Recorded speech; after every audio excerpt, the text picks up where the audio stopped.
Hello friends, welcome to my YouTube channel the clear fact. दोस्तों, आज 3 अगस्त 2021 की current affair section में आपका स्वागत है। 3 अगस्त से जुड़े जितने भी इम्पोर्टेंट करंट अफेयर एमसीक्यूज बन सकते हैं उन पे हम ब्रीफ में चर्चा करेंगे। तो वीडियो शुरू करते हैं। वीडियो शुरू करने से पहले देश और दुनिया के इतिहास में 3 अगस्त से घटित महत्वपूर्ण घटनाओं पर एक नज़र डालते हैं। 3 अगस्त 1900 फायर स्टोन टायर और रबर कंपनी की स्थापना की गई थी। ऐसे ही 3 अगस्त 1903 क्रूसेवो के मैसेडोनियम विद्रोहियों ने क्रूसेवो गणराज्य का प्रचार किया था। ऐसे ही 3 अगस्त 1940 द्वितीय विश्व युद्ध इतालवी सेनाएं ब्रिटिश सोमविलिंद पर आक्रमण किया। ऐसे ही 3 अगस्त 1946 सांता क्लास लैंड, दुनिया का पहला थीम्स मनोरंजन पार्क सांता क्लास इंडियाना, संयुक्त राज्य अमेरिका में खुला।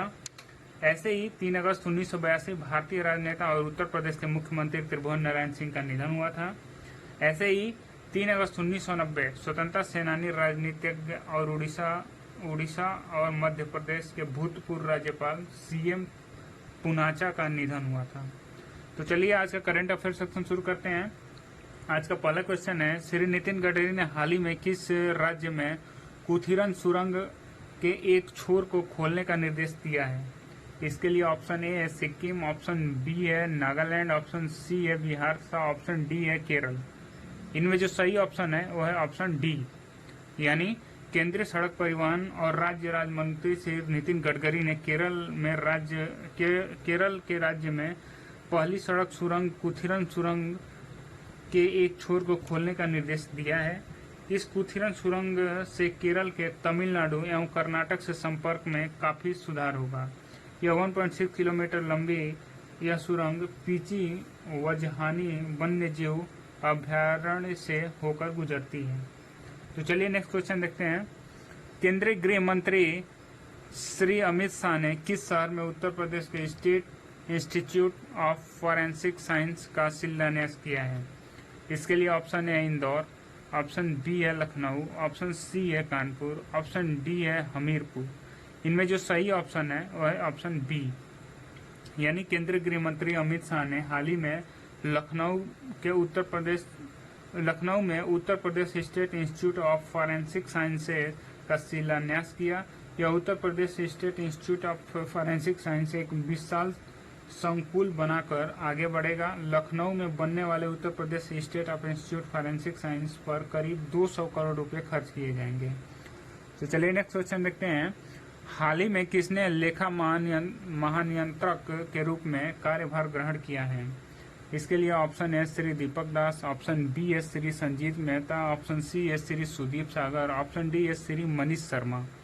इनमें जो सही ऑप्शन है वह है ऑप्शन ए, यानी हाल ही में श्री दीपक दास ने लेखा महानियंत्रक का 25वें अधिकारी के रूप में कार्यभार ग्रहण किया है। वे 1986 बैच के भारतीय सिविल लेखा सेवा अधिकारी हैं। वे भारतीय सिविल लेखा सेवा की प्रशिक्षण अकादमी institute of government account and finance के निर्देशक भी रहे हैं। तो चलिए नेक्स्ट क्वेश्चन देखते हैं।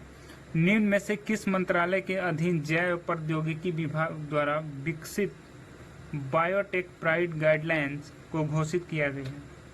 इसके लिए ऑप्शन ए है सूचना और प्रसारण मंत्रालय, ऑप्शन बी है विज्ञान मंत्रालय, ऑप्शन सी है महिला और बाल विकास मंत्रालय, ऑप्शन डी है विज्ञान और प्रौद्योगिकी मंत्रालय। इनमें जो सही ऑप्शन है वो है ऑप्शन डी, यानी विज्ञान और प्रौद्योगिकी मंत्रालय के अधीन जैव प्रौद्योगिकी विभाग द्वारा विकसित बायोटेक प्राइड गाइडलाइंस की घोषणा केंद्रीय मंत्री जितेंद्र सिंह ने की है। इसका उद्देश्य भारत में कई शोध समूहों को सूचना और आदान प्रदान की सक्षम बनाना और अनुसंधान और नवाचार को बढ़ावा देना है।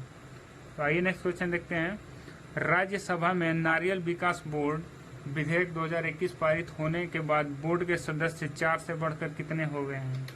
इसके लिए ऑप्शन ए है 5 सदस्य, ऑप्शन बी है 6 सदस्य, ऑप्शन सी है 7 सदस्य, ऑप्शन डी है 8 सदस्य। इनमें जो सही ऑप्शन है वह है ऑप्शन बी, यानी राज्यसभा में नारियल विकास बोर्ड विधेयक 2021 पारित होने के बाद बोर्ड के सदस्य 4 से बढ़कर 6 हो गए हैं। इस विधेयक का उद्देश्य नारियल विकास बोर्ड के अध्यक्ष को गैर कार्याधिकारी निर्देशक बनाना है, जबकि गुजरात और आंध्र प्रदेश राज्य अपने प्रतिनिधियों को बोर्ड में नामित कर सकेंगे। तो चलिए नेक्स्ट क्वेश्चन देखते हैं। पुणे में सीरम इंस्टीट्यूट ऑफ इंडिया के संस्थापक साइरस पूनावाला को किस पुरस्कार के लिए नामित किया गया है?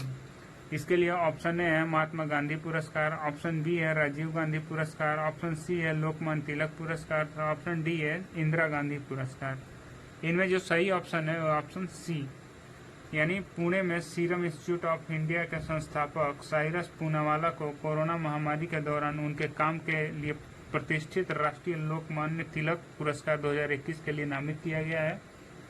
सीरम इंस्टीट्यूट ऑफ इंडिया के कोविशील्ड वैक्सीन बनाकर और फिर देश के नागरिकों को सस्ती कीमत पर दवा उपलब्ध कराकर कई लोगों का जान बचाई है। तो चलिए नेक्स्ट क्वेश्चन देखते हैं। Vice admiral S N. घोरमंडे को भारत की किस सेना का नया उप प्रमुख नियुक्त किया गया है?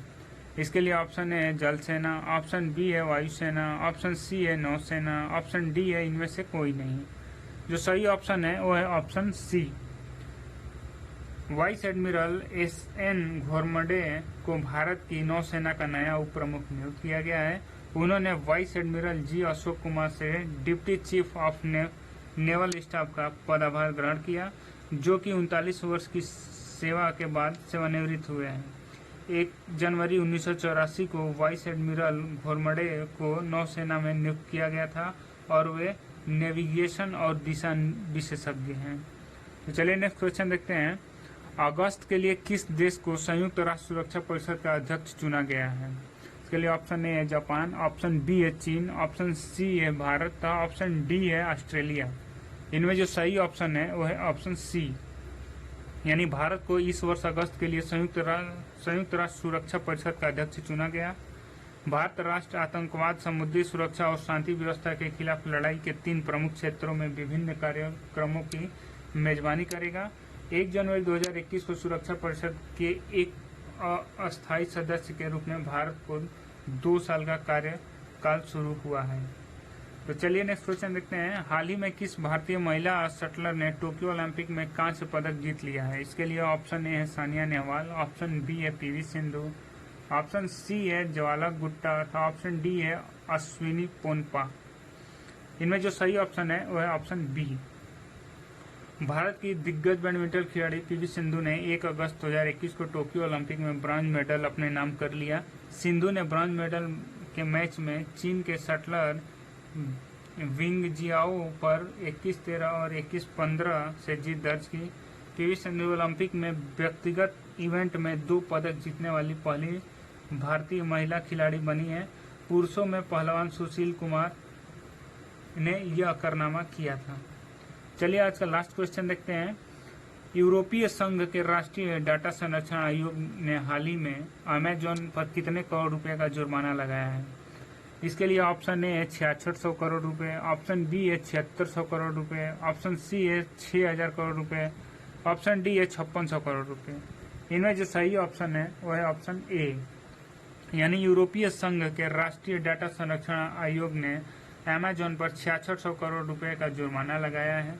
आरोप है कि उसने यूरोपीय संघ के जनरल डेटा प्रोटेक्शन रेगुलेशन का सही अनुपालन नहीं किया। जुर्माना लगाने वाले लग्जमबर्ग की निजी डेटा संरक्षण आयोग के अनुसार अमेजॉन के निजी डेटा प्रोसेसिंग में कई गड़बड़ियां थी। तो चलिए वीडियो को यहीं शुरू करते हैं, यहीं एंड करते हैं। Thanks for watching the video and wish you all the best for your coming exam. Thank you.